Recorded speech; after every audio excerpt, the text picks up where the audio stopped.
right. Have you heard about the Stanford University study that was conducted with students, and they put them in positions of being prison guards and prisoners?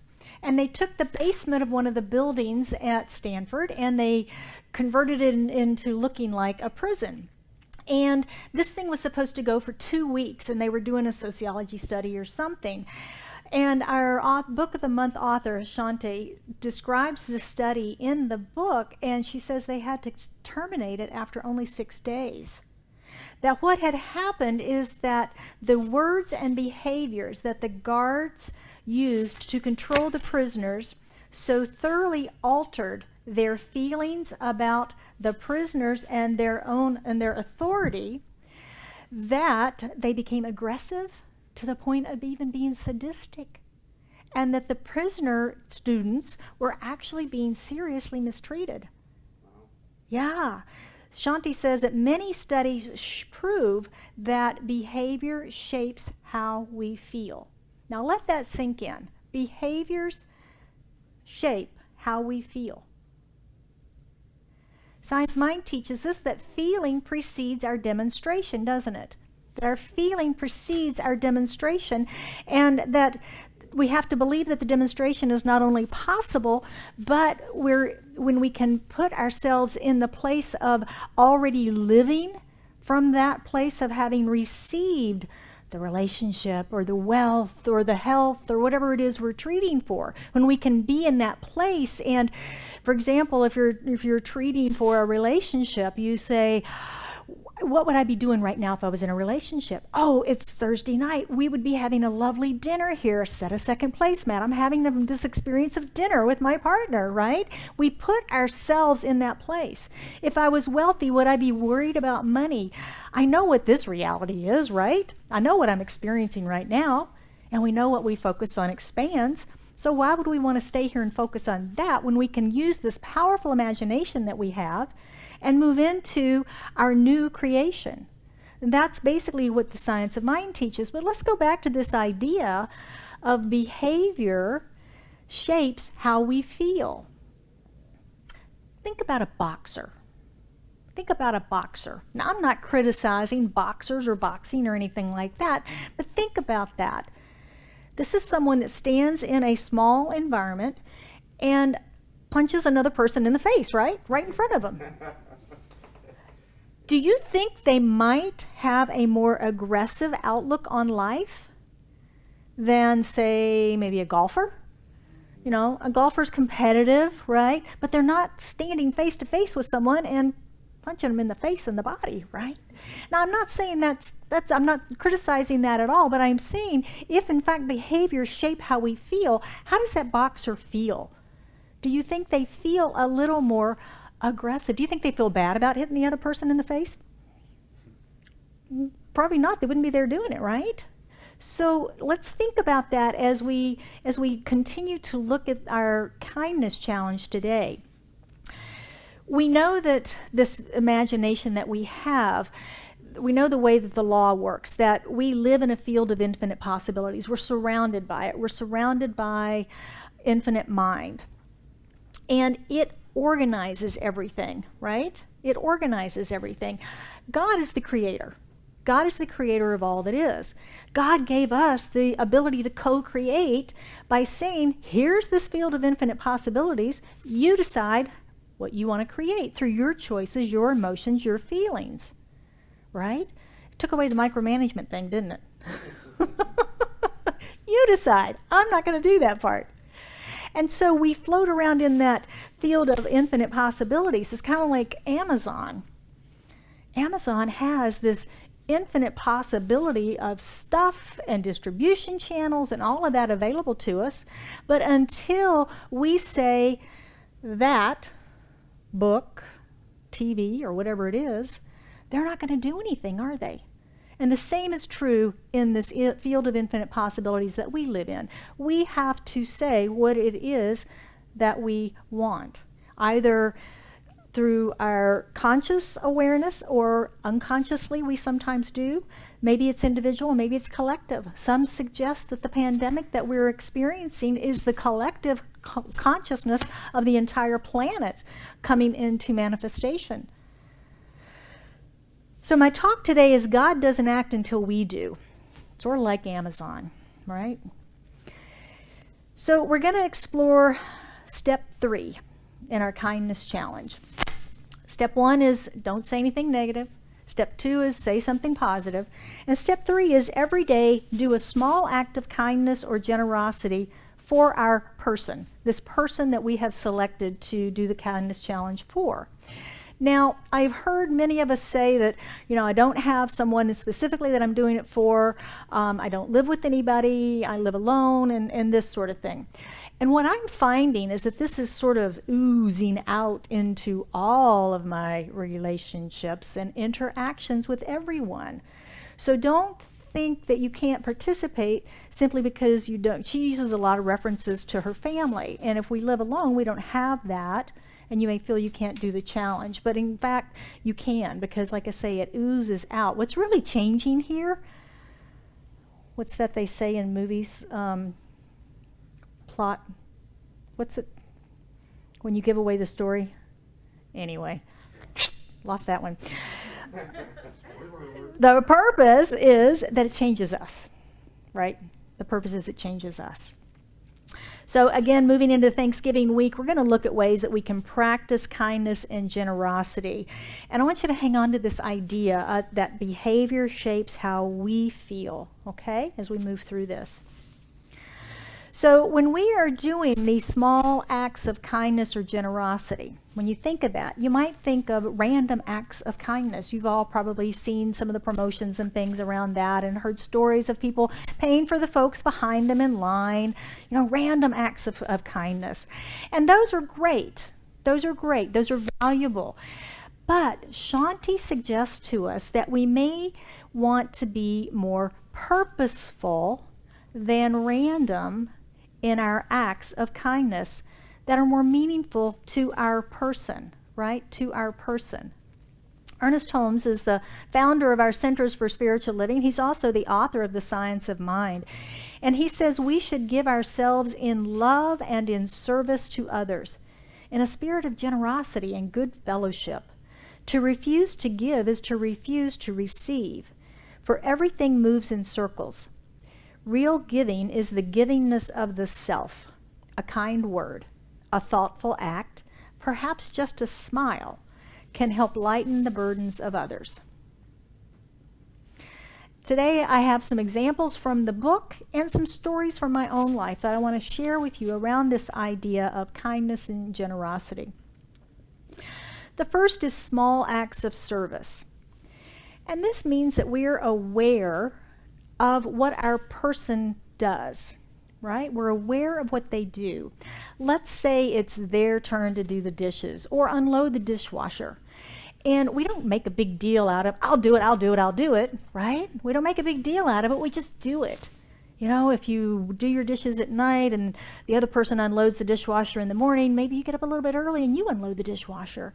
You don't say anything about it, but when they go to do it, it's already done. And there's gratitude expressed. It's like, wow, thank you for doing that. That's a nice, kind thing to do. Little things like that. If you are in an office situation and you're grabbing a cup of coffee, maybe you pour a second cup and take it to a coworker. Or maybe you're standing at the copier and it runs out of paper. Don't you hate that? Now it's your turn to fill the copier, right? And you got to stop and you got to do that. And if you happen to be there and the person in front of you runs out, hey, I know you're busy, let me take care of it. I've got a couple minutes, right? So we can do these small acts of kindness when we're aware of what's happening with our person. When the pandemic started, we have an elder, she'll kill me if I hear me say that word, elder neighbor, and I began asking her when I would go to the store if there was anything she needed. Now, I wasn't really volunteering to do her entire grocery list, right? But if she needed something, you need some milk, you need eggs or something like that, I'm going, I'll be happy to pick it up for you. And then we pretty regularly will make an effort to take her trash can back on trash day from the curb and just leave it in front of her garage for her. Just little bitty acts of kindness, being aware of what people need and do. Shanti says, as we do these little acts, we not only make an impact on the person in that moment, but we also send the vital message that someone cares. That someone cares. Our second point is to give or share something that is precious to you. Now, several years ago, I was invited to a holiday party where the gift exchange was to bring something from our home, not go out and buy something new, but bring something that meant something to us and wrap that up and bring it in for the gift exchange, and to include a card that explained why this was something important to us from our life. And I had been, just recently at that time, had discovered what's called sea glass. And I was fascinated by the process of sea glass and how it comes into being and so forth. And I had a nice little collection that I collected on the beaches. And so I thought, well, that would be something nice to give. So I selected a half a dozen nicer pieces and put them in a little, I don't know if I put them in a pouch or whatever. And I wrote the card. And then I found online a poem about sea glass. And so when we got to the event, everybody put their gifts on a table, and there was anonymous, of course, and we just went up and picked up whatever gift was we were called to. And I watched as the lady picked up the one that I had put down, and got back to her table, and I happened to glance over as she was opening it, and I saw total disappointment on her face. And I could almost hear her say, "Broken bits of glass?" You know? And so I was a little concerned about the other part of the process, which was they stood up and said why they selected that gift and what it meant to them. And then I had to stand up and explain why I gave it. And I thought, ooh, she's disappointed. This is not going to be pleasant, right? Ooh. But imagine my surprise when she stood up and clutched the gift and tearfully began to tell her story about her joy and understanding of receiving that. Because glass, you see, is made of the four elements of earth, air, fire, and water that all come together and make this beautiful, almost magical substance, if you think about it, and how long glass has been around. And when a bottle or a vase is tossed into the ocean tumbles it around, breaks it, and then deposits it back, polished, on the beach. Sort of like life has done to us sometimes. We've all sort of been broken bits on the sand. And this particular person has had many struggles with cancer and was in between that time. And so this meant so much to her about the representation of the struggle that she had had with her cancer, and then coming back to the beach as polished glass and so forth. So it was it was a very interesting experience. So giving something precious to you may mean something from your home. It may mean simply your time. Maybe it's your hospitality and opening your home to someone. Or perhaps it's giving up a personal comfort for someone else. Maybe a seat on the bus. Maybe a seat in the lounge at the airport when things are crowded, right? Maybe it's on the airplane when you overhear someone that's not sitting with friends and you're traveling alone and you say, switch, come on, switch, right? Maybe it's those sorts of things. Shanti says, when we give up what matters to us, sleep time, credit, the last piece of our favorite pie, think about that this week. We become more open, less grabby, and more willing to share. Our next act has to do with choosing our response rather than reacting. And we've talked about this before. She suggests that we don't respond in kind. We don't fight fire with fire, as they say. Don't be unkind and have an unkind response to someone that's been unkind to you. You get a nasty text or a nasty email, or that customer service person has left you on hold for 30, 40 minutes, an hour and a half, right? Or you get bounced around the phone tree for an hour and a half. right? We've all had those experiences. Rather than responding and meeting that negative energy with negativity, she suggests that we meet that with kindness. And it reminds me of the story of Jesus in Turn the Other Cheek. And if you remember when I told that story a few years ago, I called Jesus a ninja warrior. And because when you're in martial arts and things, if you dodge the blow, the energy keeps going, doesn't it? When we dodge a blow, we don't make contact and hold that energy between us. So we let it pass by us and we respond in kindness. We diffuse that situation. And this is called grace, isn't it? Responding in grace, that divine virtue that we all have. As we carry out these acts of kindness, we start to feel the grace we've decided to show. Is how Shanti describes this. She says, again, behavior shapes our feelings. When we respond in those situations where it's maybe been negative towards us and we respond with kindness, we feel better, don't we? Than if we've lashed out, and then we have the guilt about the lashing out, and I wish I could talk to that person and apologize to them, but I can't. I can't find them in the phone tree again. Number 4 is about curiosity. Focus attention on the other person. Many of our Book of the Month authors over the past year or so have talked a lot about curiosity, and we bring it up pretty regularly in our book study, that fact that many of the authors have that commonality about curiosity and being curious. And curiosity helps us to be non-judgmental. Rather than just judging a situation, if we're curious about it and ask questions and clarify, then we don't become so judgy about it. And Shanti is suggesting kindness also is when we can be curious. When we focus on others, we're interested and curious about their life and their feelings, and they feel heard, don't they? I have a friend who does this very, very well. And many times I'll be at lunch and all of a sudden realize I've done all the talking for the first 30 or 45 minutes. And it's like, wow. And I stop and then I begin to ask questions and inquire, how's your life? What's new in your life? How are you? What's happening? To begin to open that up. But she's so good at this and so curious about everything that's happening and so interested in it that it's always a fascinating conversation, one way sometimes, but I try to work on that. So as we carry out this type of kindness, others like and appreciate us more, and we are more grateful for them. Shanti uses example for this one of Dale Carnegie, and I don't know if anybody's ever taken some of the Dale Carnegie courses over time, but that's one of the things that Dale taught people was to inquire about others, to ask people questions about themselves and about their lives, to be interested in them. Okay, number 5 is to be fully present. Be fully present. And we know what a gift that is, don't we? When someone is fully present to us and paying attention.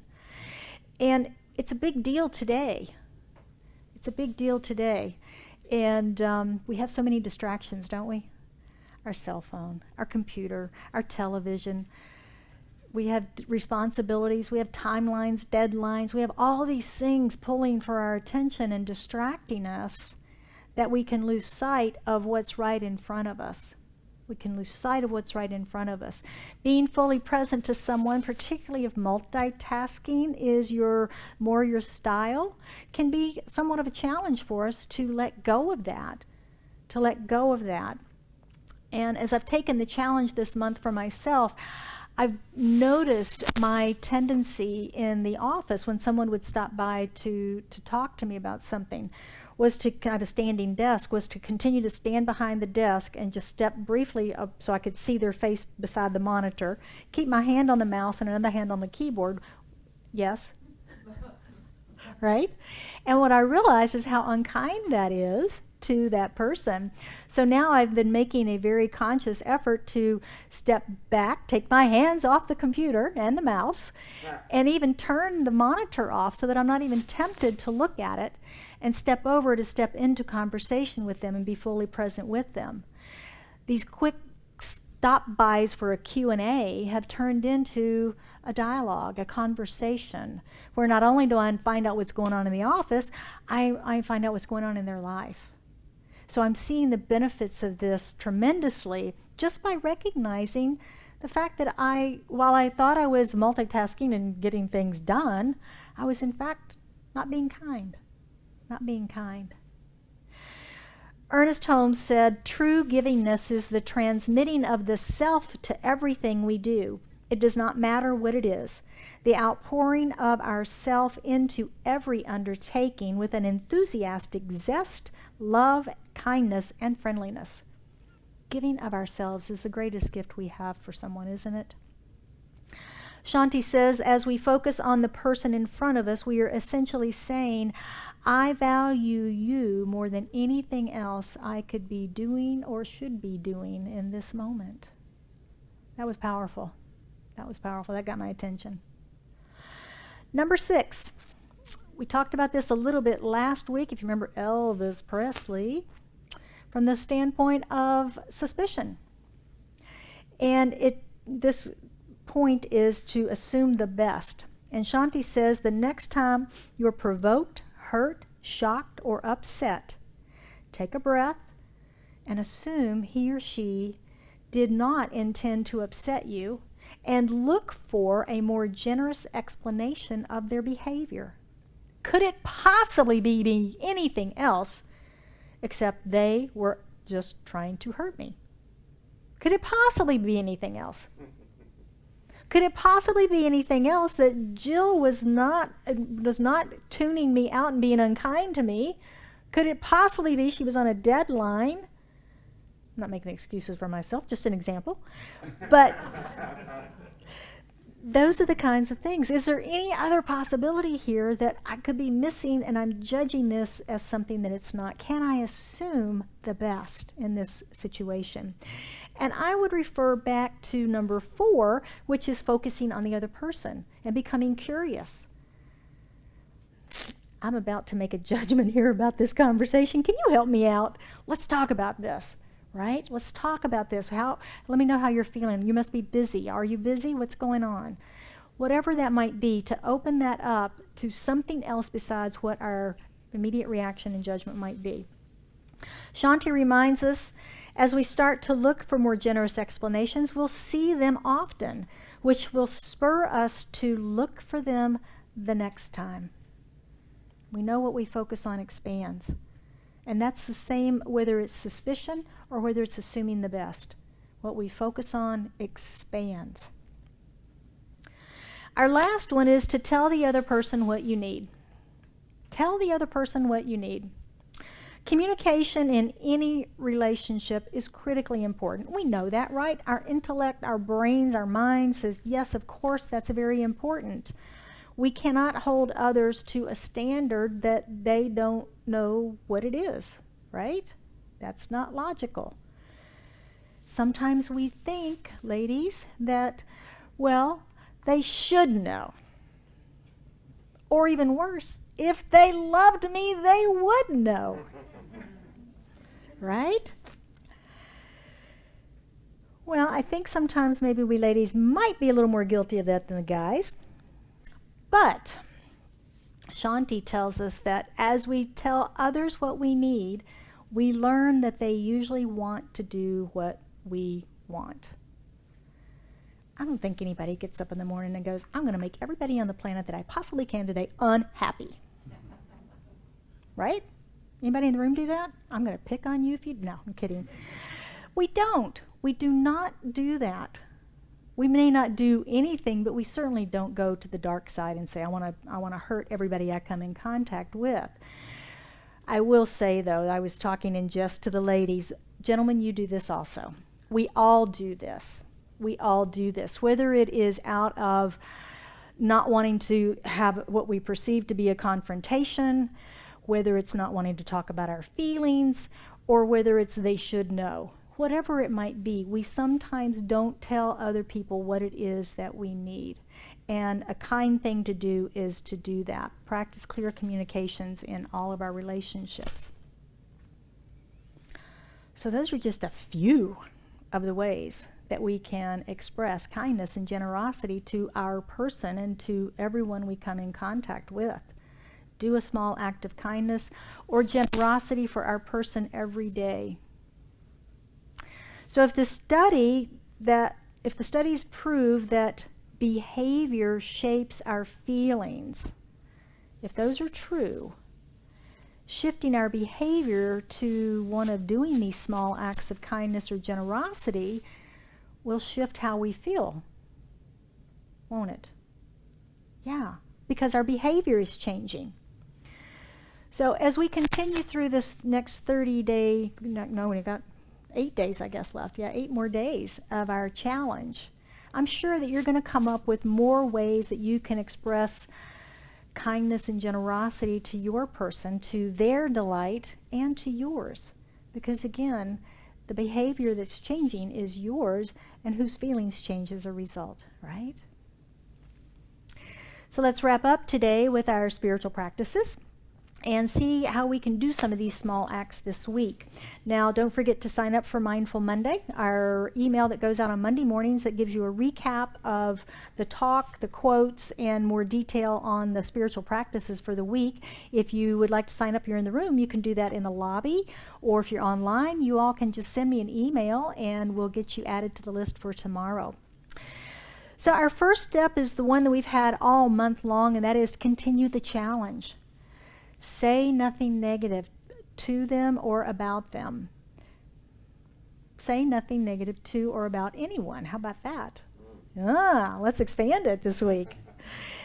Say something positive about everybody you come in contact with this week. There's a challenge.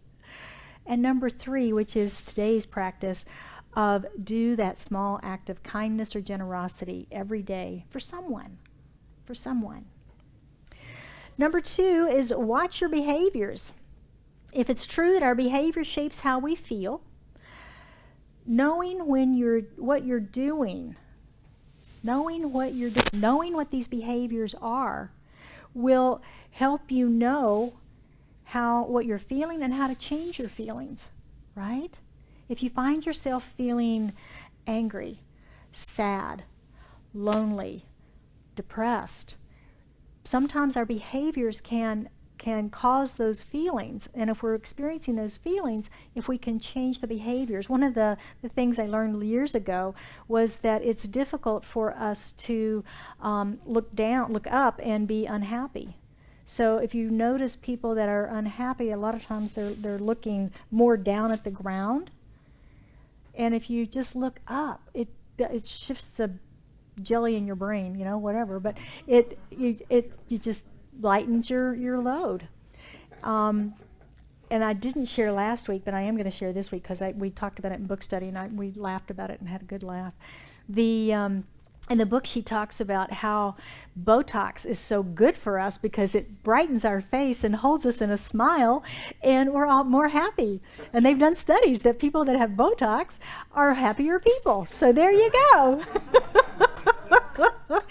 Ask your therapist for that prescription, right?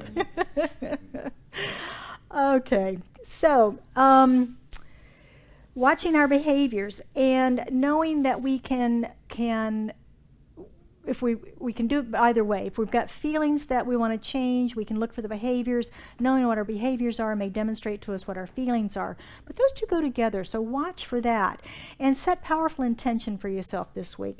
Today I am kind to all that I come in contact with. Today I am kind to all I come in contact with. And number 3 is to practice this kindness, this generosity and being kind. Pick a couple of these that are small acts of kindness that you can use in your life, or create your own that are special and unique to your person, and include them, the 3 steps, this week.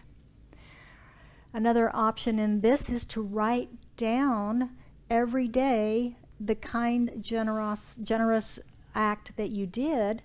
And then at the end of the week, you'll have a list of 7 things that you did for your person that you can then reflect back on. And what we focus on expands, right? So we'll have more and more and more the following week to focus on. So those are some practices for us to take with us this week and to use with our Thanksgiving holiday and all that's happening around that. And I want to close with a quote from Shanti from the book today. And she says, the beautiful thing about these habits is when we give kindness, we suddenly become aware of how often we don't. That's been my experience. We notice more the kindness that comes to us that we may not feel we deserve. And all that gives us an attitude of gratitude that is far more precious than anything we are giving away. So over this Thanksgiving week, as life is a little awkward,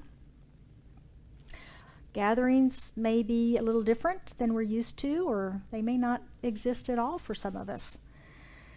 We need to remember to be kind to everyone, including ourselves. Remember that emotions are raw and that fear is palpable in the world today. So we can all do our part and be the change that we want to see. So would you join me for an affirmative prayer this morning? As we go within, we recognize that there is one power, one presence, one life. And that life is God. It is the essence and the presence and the energy that is throughout all that is. It is love. It is that which has created everything that has ever existed, exists now, or ever will exist. It is eternal. It is the eternal givingness of life to itself. And all of that is here now present, enthroned as me, enthroned as this room, and each and every person in it and within the sound of my voice. For we are all created of this one essence and presence, this one life we call God, united in the wholeness and perfection that is the divine, that is love. And so as I know this, I speak my word for and about each of us today, knowing, claiming, and accepting the absolute perfection of life emerging through us, for it can be no other way. No matter the events or circumstances we may be going through, we are all spiritual beings at our core and at our essence, and connected through the one heart, the one mind. And I know that as we move through this week of Thanksgiving, allowing our gratitude to bubble up for life, for joy, for the many things in our lives that we are grateful and joy-filled over. Setting aside the things that are not to our liking, and recognizing that what we focus on expands. And as we focus on gratitude, as we focus on joy, as we focus on peace and love, we see those expand in our lives. Because that is the truth of who we are. That is our natural state. I know for anyone today that has anything on their heart that they are seeking prayer around, prayer support, that as they bring that into their awareness, we lift it into this sacred prayer, surrounded by each of us in this room, holding it in the light, knowing that whatever truth needs to be revealed is revealed, whatever answers, whatever healing, that all of that is present right now.